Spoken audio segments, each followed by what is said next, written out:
মুসলমান, হিন্দু বা বৌদ্ধ হিসেবে নয়, মানুষ হিসেবে অধিকার নিশ্চিত করার আহ্বান জানিয়েছেন প্রধান উপদেষ্টা ডক্টর মোহাম্মদ ইউনূস। দুপুরে ঢাকেশ্বরী মন্দির পরিদর্শন শেষে সনাতন সম্প্রদায়ের সাথে মত বিনিময়ের সময় তিনি এই আহ্বান জানান। প্রধান উপদেষ্টা বলেন, দেশের সব মানুষের জন্যই এক আইন ও এক সংবিধান, তাই সাংবিধানিক অধিকার প্রতিষ্ঠাই বর্তমান সরকারের প্রধান লক্ষ্য। এই সরকার পারল কি পারল না তার জন্য ধৈর্য ধরার আহ্বানও জানান ডক্টর ইউনূস। যত্ন ভালোবাসা থাকলে সব রান্নাই সুস্বাদু হয়। এসিআই পিওর শাহী বিরিয়ানি মশলা, রান্না হোক ভালোবাসার ভাষা। সনাতন সম্প্রদায়ের জাতীয় উপাসনালয় ঢাকেশ্বরী মন্দিরে দুই উপদেষ্টা সহ পরিদর্শনে যান প্রধান উপদেষ্টা ডক্টর মোহাম্মদ ইউনূস।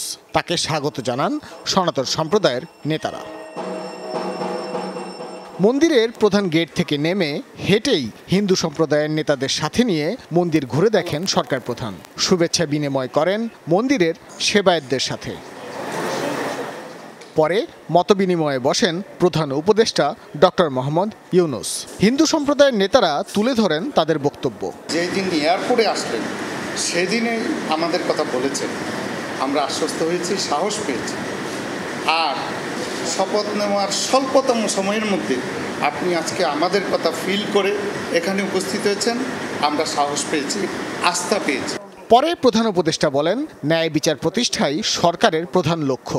এ সময় ডক্টর ইউনূস ধর্ম ও জাতি হিসেবে নিজেদের মধ্যে বিভক্তি না করার আহ্বান জানান। আমাদের যে গণতান্ত্রিক যে আকাঙ্ক্ষা, সেখানে আমরা বিবেচিত মুসলমান হিসেবে নয়, হিন্দু হিসেবে নয়, বৌদ্ধ হিসেবে নয়, মানুষ হিসেবে আমাদের অধিকারগুলো নিশ্চিত হোক।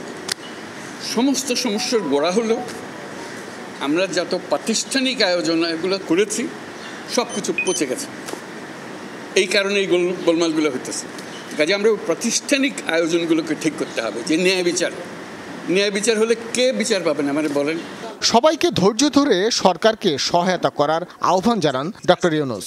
পরামর্শ দেন, হিন্দু হিসেবে নয়, দেশের নাগরিক হিসেবে সরকারের কাছে সাংবিধানিক অধিকার চাওয়ার। আমাদের নীতিটা আমরা প্রতিষ্ঠা করতে পারি। আমরা যে প্রাতিষ্ঠানিক আয়োজন করেছি এটা বায়াস একটা।